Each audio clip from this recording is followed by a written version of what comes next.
Alors, on est toujours dans la série Bonnes nouvelles. Et pour ceux et celles qui s'en souviennent, j'avais introduit mon précédent message en précisant que cette série ne m'inspirait pas beaucoup.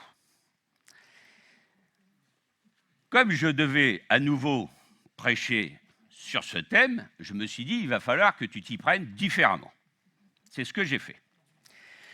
J'ai prié, parce qu'évidemment on prie beaucoup quand on prépare un message, et j'ai demandé à Dieu de me donner un passage de la Bible qui serait une vraie bonne nouvelle. Parce qu'on aime bien les bonnes nouvelles. Une bonne nouvelle, ça nous rend joyeux, ça nous motive, ça nous donne une nouvelle énergie. Je vais prendre quelques exemples. Si par exemple vous quittez un travail dans lequel vous reconnaissez pas spécialement, pour un nouveau poste dans lequel, là par contre, vous vous épanouissez pleinement, vos journées vont démarrer d'une manière totalement différente. Vous allez être motivé pour aller au boulot, motivé pour faire ce que vous avez à faire. Non, une bonne nouvelle, ça nous motive. Deuxième exemple, si vous avez un coup de téléphone et que quelqu'un, de vos proches, un de vos amis, vous appelle et vous dit « Bon, on peut se voir quelques jours, etc. » Ça aussi, ce sont des bonnes nouvelles. Et reconnaissons que non seulement on aime bien, mais il y a un effet très, très positif de la bonne nouvelle sur chacune d'entre nous. Je me suis quand même posé la question rapidement et je me suis dit, Étienne, pour toi, qu'est-ce que ce sera une bonne nouvelle? Et j'ai laissé vagabonder mon esprit, un crayon à la main, et j'ai noté les 2-3 premières pensées qui me sont venues. J'ai été surpris. Déjà, j'étais rassuré parce que Dieu arrivait dès la deuxième position. Oui, j'ai des attentes vis-à-vis de Dieu, qui pourraient être des bonnes nouvelles. Et je me suis dit, globalement, ça va. Je vous encourage à faire le test. Vous vous posez tranquille chez vous, un crayon à la main, et vous vous dites, quelle serait pour moi une bonne nouvelle? Et vous notez les 3 premières pensées qui vous viennent à l'esprit. Vous verrez, ça peut être enrichissant. On peut être surpris de ce que l'on a au plus profond de nous-mêmes. Alors si en premier lieu vous marquez gagner au loto, c'est vrai que ça peut être une bonne nouvelle, mais ce serait bien que ce soit autre chose qui vous arrive en premier. Voilà. Parce que ça pourrait nous faire découvrir des fois des penchants qui pourraient être les nôtres. Si c'est uniquement matériel, vos bonnes nouvelles, oui, ça peut vouloir dire que vous êtes trop matérialiste ou carriériste, j'en sais rien. Donc, c'est bien de temps en temps de pouvoir faire le point sur ce que l'on pense vraiment. Sans plus attendre, je vais vous donner on va lire ensemble le passage que j'ai reçu de la part de Dieu, et ça me fait super plaisir de vous le partager. C'est dans Luc, chapitre 14, et on va lire pour l'instant les versets 15 à 20. Je replace le contexte. Jésus est invité chez un pharisien, et il y en a plusieurs d'entre eux qui lui posent différentes questions. À ces mots, l'un des convives dit à Jésus qu'il est heureux celui qui prendra part au banquet dans le royaume de Dieu. Jésus lui répondit, « Un jour, un homme avait organisé une grande réception. Il avait invité beaucoup de monde. Lorsque le moment du festin arriva, il envoya son serviteur dire aux invités, « Venez maintenant, tout est prêt. » Mais ceux-ci s'excusèrent tous l'un après l'autre. Le premier lui fit dire, « J'ai acheté un champ, il faut absolument que j'aille le voir, excuse-moi, je te prie. » Un autre dit, « Je viens d'acquérir 5 paires de bœufs et je m'en vais les essayer, excuse-moi, je te prie. » Un autre dit encore, « Je viens de me marier, il m'est donc impossible de venir et nous nous arrêtons là. » Dans cette parabole, le royaume de Dieu est comparé à un festin. Moi, déjà, là, ça m'a interpellé parce que ce n'est pas un simple repas. J'ai déjà fait, je fais encore des bons repas, des repas copieux, des repas succulents, pas de souci. Un festin, ça m'est arrivé une fois dans ma vie. Je ne sais pas si vous vous imaginez ce que c'est qu'un festin. Un festin, c'est un endroit où vous avez une nourriture en abondance. Et je m'en souviens très bien. On rentrait dans une première salle, qui était déjà très grande, et il y avait 8 buffets. Chaque buffet, la taille de l'estrade. C'est véridique, ce que je vous raconte. Alors, c'était à thème. Vous avez le buffet des entrées crudités, vous aviez le buffet des viandes, buffet de poissons, buffet de dessert, etc., etc. Buffet de fromage, voilà, rien que d'y repenser. Une estrade remplie de fromage. Et la première pensée qui m'est venue quand je suis rentré dans cette salle, Seigneur, je ne vais pas pouvoir tout goûter. Impossible. Ça m'est arrivé qu'une fois. Et derrière cette salle, il y avait une salle encore plus grande avec toutes les tables, puisque les gens se levaient pour se servir et après aller s'asseoir pour manger. Je vous le souhaite quand même une fois dans votre vie, parce que je vous assure, c'est vraiment un truc à part. Et le buffet qui m'avait le plus impressionné, en dehors du fromage, c'était le buffet de fruits. Magnifique. Des fruits que je ne connaissais même pas. Alors, j'ai essayé d'en goûter le plus possible, mais à un moment donné, il faut bien que tout s'arrête. Donc voilà, mais c'est pour vous dire, c'est ça que Dieu a préparé. C'est pas un repas, c'est un festin. Un festin, je le répète, tout est en abondance. Tout est succulent, tout est là. Vous manquez de rien, jamais. Et c'est ça que Dieu a préparé. Mais au-delà de toute attente, les invités se dérobent. Il faut le faire. Vous êtes invité à un festin et puis vous trouvez des excuses. Alors, comme vous pouvez vous en douter, on va reprendre une par une les excuses qui nous sont données par Jésus. Parce que, je le répète, c'est une parabole que Jésus donne. Jésus, fils de Dieu, qui connaît très très bien son Père et les hommes. Première excuse, j'ai acheté un champ et il faut absolument que j'aille le voir, excuse-moi, je te prie. Cela me fait penser à une personne qui serait malheureusement très attachée, très soucieuse de son patrimoine. Et derrière le patrimoine, bien évidemment, l'argent, la fortune. Une personne qui serait accaparée par tous ces biens matériels qu'elle possède. On peut remplacer le champ, parce qu'aujourd'hui, on ne dit pas j'ai acheté un champ, ça donne envie à personne. Un bien, un appartement, une maison, si on veut le replacer dans notre contexte à nous. Et cette personne, eh bien, l'argent est devenu sa préoccupation, sa seule préoccupation principale, je vais dire ça comme ça. Ne sous-estimons pas le pouvoir de l'argent, surtout dans notre société d'aujourd'hui. N'importe qui peut tomber dans ce travers. C'est rapide et des fois on ne s'en rend même pas compte. Parce que si par exemple, dans votre vie professionnelle, vous avez une belle progression de poste en poste, le salaire va suivre, le train de vie aussi. Vous allez quitter un petit appartement pour un moyen, pour un grand, puis etc. Je ne vais pas vous refaire toute l'histoire, pareil pour les voitures, et puis voilà. Et puis à un moment donné, vous vous rendez compte que vous avez déjà un très bon train de vie, mais que vous êtes quand même, c'est une pression. Et que vous pensez, bon, ça va, j'ai ce qu'il faut encore sur mon compte, sur mon livret, sur mon machin, sur mon truc. Et vos pensées vont commencer à se mobiliser uniquement sur l'argent. Parce que c'est ça l'effet pervers de l'argent. La course à l'argent mobilise beaucoup d'énergie et beaucoup de pensées. Elle est aussi chronophage et on le voit dans cette première excuse. J'ai acheté un champ et il faut que j'aille le voir. Donc je refuse ton invitation pour un champ. Dieu ne nous appelle pas non plus à dilapider ce que nous gagnons, mais Dieu nous appelle tous et toutes à avoir une gestion sage, intelligente et généreuse. Parce que Dieu nous appellera toujours à aider notre prochain qui est dans le besoin.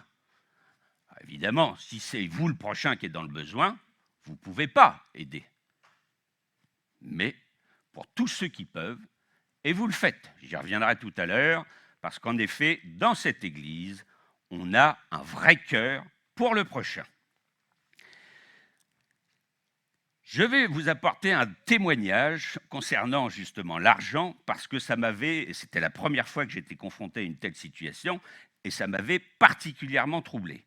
Il y a de ça des années, il y a une personne qui vient dans l'église et cette personne, quand vous la regardiez ou que vous discutiez avec elle, eh ben, c'était clairement une personne qui était dans le besoin.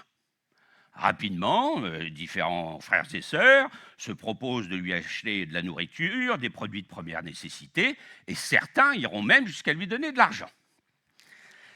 Rapidement, on interpelle la FEJ, c'est-à-dire l'association que maintenant vous connaissez bien, pour mettre en place une aide plus structurée, je vais dire ça comme ça. Et on va faire ce qu'on fait toujours, on va se renseigner avec la personne sur ses ressources, ses besoins, etc., de façon à délivrer l'aide la plus appropriée possible. Et là, surprise, la personne n'est pas du tout dans le besoin. Et moi, c'était la première fois que je voyais ça. Et je me suis dit, c'est juste pas possible. Donc on a quand même été voir cette personne, et moi je lui pose la question, mais pourquoi vous avez accepté tous ces dons? Je ne vois pas pourquoi je refuse un cadeau ou des dons. Oui, mais quand même, non? En plus, dans la situation que vous êtes, vous pouvez même aider des personnes qui sont réellement dans le besoin. Bon,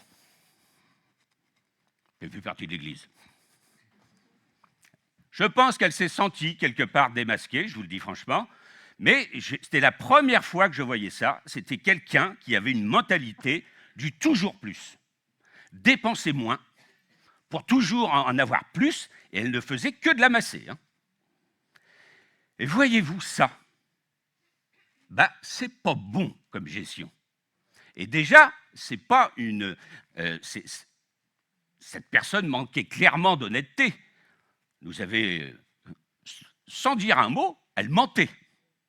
Elle mentait sur la perception qu'on avait d'elle, etc., etc. Et si je vous donne ce témoignage, d'abord parce que moi, ça m'avait terriblement choqué, je me dis, c'est pas possible d'accepter de l'aide alors qu'on n'en a pas besoin, mais en plus, ça prend de l'énergie pour rien, mais cette personne, c'était vraiment la mentalité du toujours plus, notre première excuse. Cette personne, elle était forcément mobilisée dans ses pensées, dans son énergie quotidienne, de ce qu'elle pourrait avoir encore. Dieu nous appelle à une gestion sage et intelligente, il n'appelle absolument pas à dilapider notre argent, mais soyons vigilants. L'argent a un côté traître et toute notre société, et vous le savez très très bien, est basée sur l'argent. Vous ne pouvez rien faire sans argent. Vous ne pouvez rien acheter sans argent. Vous ne pouvez même pas avoir des loisirs sans argent, parce que l'argent est partout, tout le temps. Il vous faut de l'argent. Donc soyons vigilants sur ce piège. Et si Jésus donne cette excuse en numéro 1, je suis sûr que ce n'est pas pour rien. Et si vous reprenez les différents enseignements de Jésus dans la Bible, vous verrez qu'il alerte les disciples à plusieurs reprises. C'est-à-dire qu'il prend le temps, à chaque fois, un enseignement un peu différent, un éclairage un peu différent, mais il sait très bien que l'argent est une occasion de chute pernicieuse, particulièrement pernicieuse. Je l'ai dit tout à l'heure, on le voit, que ce soit au Conseil ou à la FEJ, vous êtes généreux et je tenais à vous remercier encore pour tout ce que vous faites, justement pour votre prochain. Deuxième excuse, je viens d'acquérir 5 paires de bœufs et je m'en vais les essayer, excuse-moi, je te prie. Ça m'a fait un peu sourire déjà ce verset là, parce que essayer une paire de bœufs, je me suis imaginé des trucs, non, c'est pas ça, forcément. Je pense que... Non, il n'allait pas lui monter dessus, tout ça. Non, mais sincèrement, je vais essayer mes bœufs. Donc, il avait forcément une exploitation agricole, parce que vu l'époque, et en effet, si on imagine, là, pour le coup, quelque chose de sérieux, 5 paires de bœufs avec chacun une herse derrière, oui, là, pour le coup, il doit gagner sacrément du temps pour ses champs, il doit gagner sacrément du temps d'une façon générale, moins de fatigue, etc., etc. Mais on va retrouver aussi... immédiatement un calcul qui peut rejoindre la première excuse: plus de productivité, plus de rendement, plus de rentabilité, plus de ventes, plus d'argent, plus de gains. Voilà. Toutefois, cette excuse, elle se concentre sur le début, c'est-à-dire les 5 paires de bœufs. Et moi, ça m'a fait penser à une personne qui pourrait être accaparée par son travail. Parce que ça, par contre, c'est possible. Le travail, si vous voulez, des fois, on ne s'en rend pas compte. On est passionné peut-être par ce que l'on fait, ou on aime ce que l'on fait, ou on a des horaires ou des grandes responsabilités qui engendrent des horaires de travail à rallonge, et vous pouvez rapidement vous faire manger par le travail. Je me souviens, bon, on était avant un autre compte avec Ingrid, on a été racheté en, je ne sais même plus, j'ai la honte, 2010. Et depuis qu'on est salarié, il m'arrive fréquemment, des fois, de faire des journées à rallonge. Ma femme, elle me reprend. Mais c'est plus ta boîte. Hein. Ah oui, oui. Ah, mais t'as raison. Bah oui, vous rentrez plus tard, pas de vie de famille, pas de machin, pas de truc, pas de bidule. C'est vite fait de se faire accaparer par quelque chose. Si vous n'êtes pas accaparé par votre travail, vous pouvez l'être et vous pouvez remplacer le travail par une passion. Je vous l'ai déjà proposé et je vous le repropose ce matin. Si vous voulez faire le point sur le temps que vous consacrez à telle ou telle activité, c'est simple. Vous prenez une semaine et vous allez lister dans toute la semaine toutes les activités que vous faites.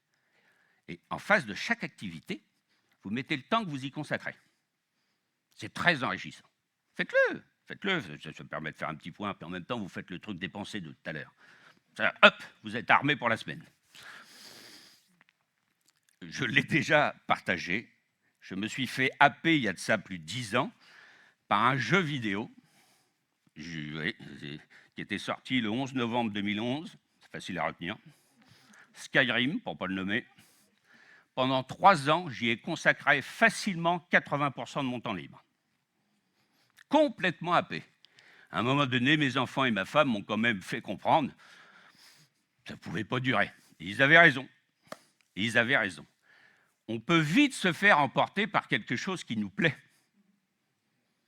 Mais faites le test que je vous ai parlé tout à l'heure, parce que ça permet d'y voir clair dans la répartition du temps qu'on consacre à telle ou telle activité. Mais ce matin, je voudrais vous donner un autre témoignage.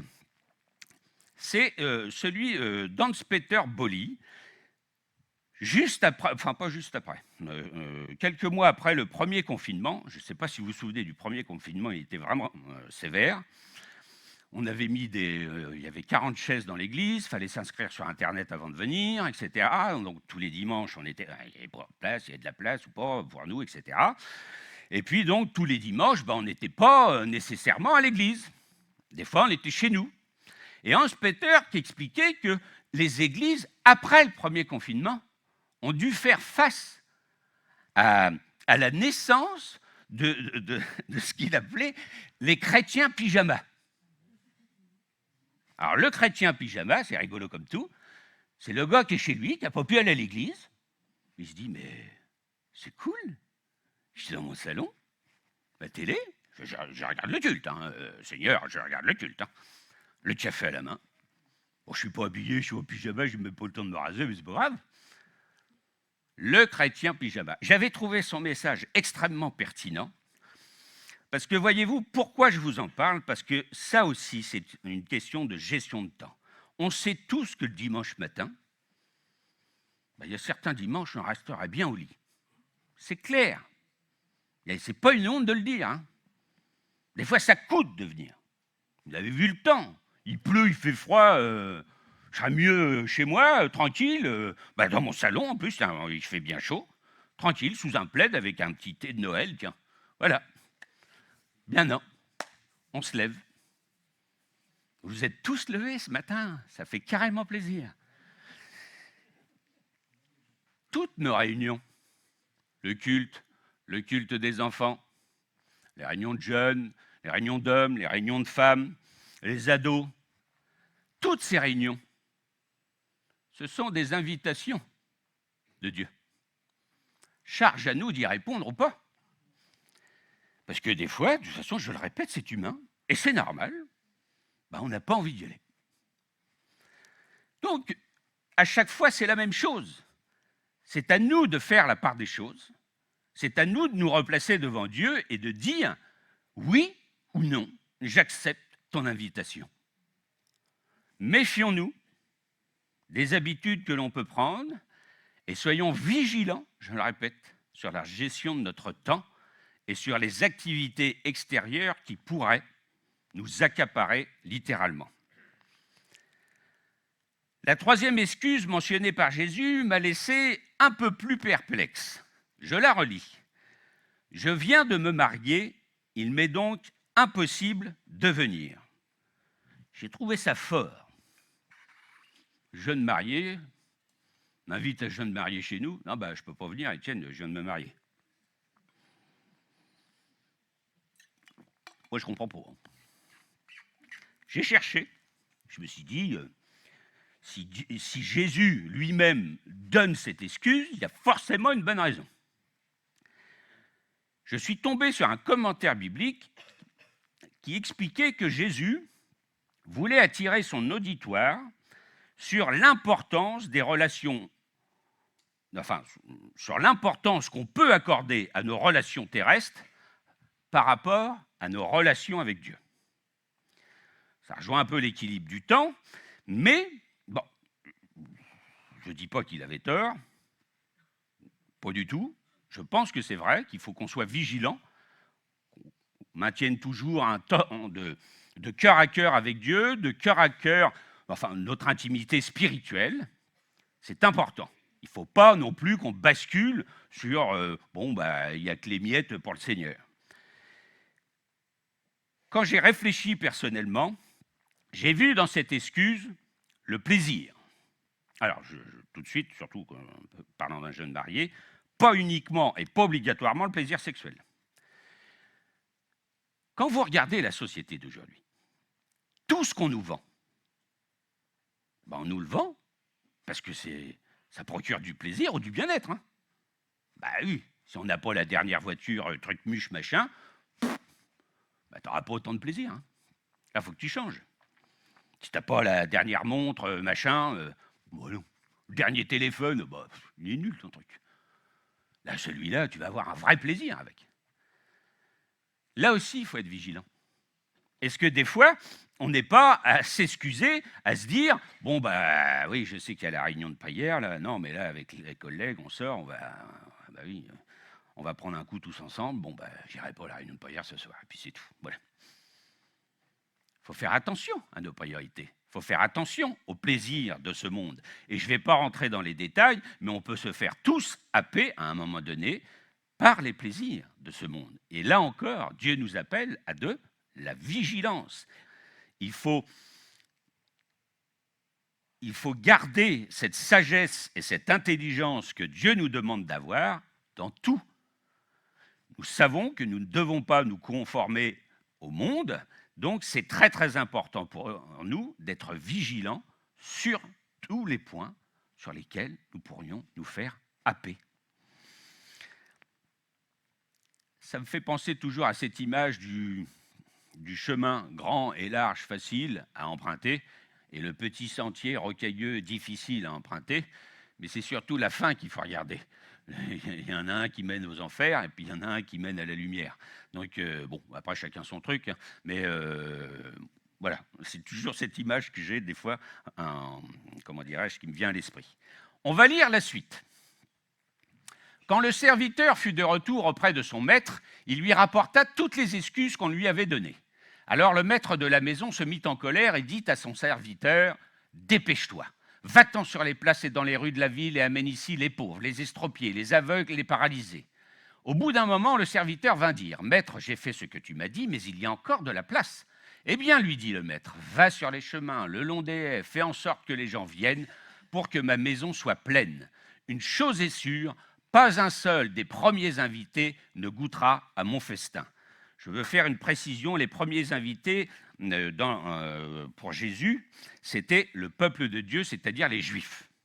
Voilà, je vous rappelle qu'il est chez un pharisien.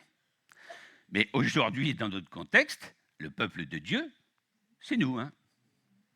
Donc c'est nous, on parle de nous. Là, hein. Alors la première chose, et je suis très très surpris que Jésus, son fils, en parle comme ça, c'est alors le maître de la maison se mit en colère. Parce que nous, on n'aime pas ça. Hein. Ça, ce n'est pas des versets qu'on va retenir. Nous, on va retenir l'autre verset sur la colère de Dieu. Dieu est lent à la colère et riche en bonté. Amen. Ça, on retient. Celui-là, on ne va pas le retenir. On n'aime pas. On n'aime pas parce que là, la sentence, elle tombe. Parce qu'une fois qu'il s'est mis en colère et qu'il a fait venir tous les autres, il ferme la porte. Et c'est fini. Et tout son peuple, le peuple de Dieu, les premiers appelés, ben, ils pourront... Hé, ça y est, j'ai fini avec mes bœufs, mon champ, mon truc, mon bidule. Ah oui, mais la porte est fermée. Il ne faut pas prendre, comment dirais-je, le royaume de Dieu à la légère et surtout pas l'appel qui nous est lancé par Dieu. Alors l'heure du festin en elle-même, elle n'est pas arrivée tout de suite, mais par contre, le moment où Dieu va fermer la porte, on ne sait pas quand il va arriver, mais il va arriver. Dans cette parabole, si Dieu se met en colère, c'est parce qu'il est méprisé par ses invités, qui sont suffisamment ingrats, suffisamment orgueilleux, pour justement refuser cette invitation. Et pour bien comprendre l'état d'esprit que Jésus décrit dans cette parabole, il suffit de lire un peu plus loin dans l'évangile de Luc au chapitre 18, une autre parabole de Jésus. Je vous la résume. Jésus prend l'exemple d'un pharisien et d'un péager qui prient dans le temple. Le pharisien qui prie, « Ah Seigneur, je te remercie de ne pas être comme l'homme à ma droite, pécheur, traître, etc. Moi, je suis un pharisien. Je fais partie du peuple de Dieu. » Bon, il n'a pas eu la première parabole, lui. Le péager à côté, oui, il se sait pécheur. Il s'humilie, il pleure, il se frappe la poitrine, il dit « Seigneur, je te demande pardon, sauve-moi, sauve-moi. » Et c'est ça le message que Jésus veut faire passer à son auditoire. C'est qu'en fait, le peuple de Dieu a été appelé premièrement, mais il a refusé cet appel, et cet appel, maintenant, il est aux pauvres, aux estropiés, aux aveugles et aux paralysés.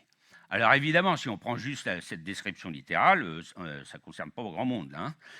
Pas beaucoup d'estropiés, d'aveugles ou de paralysés. Mais c'est une image. C'est pour ça que Jésus utilise souvent des paraboles.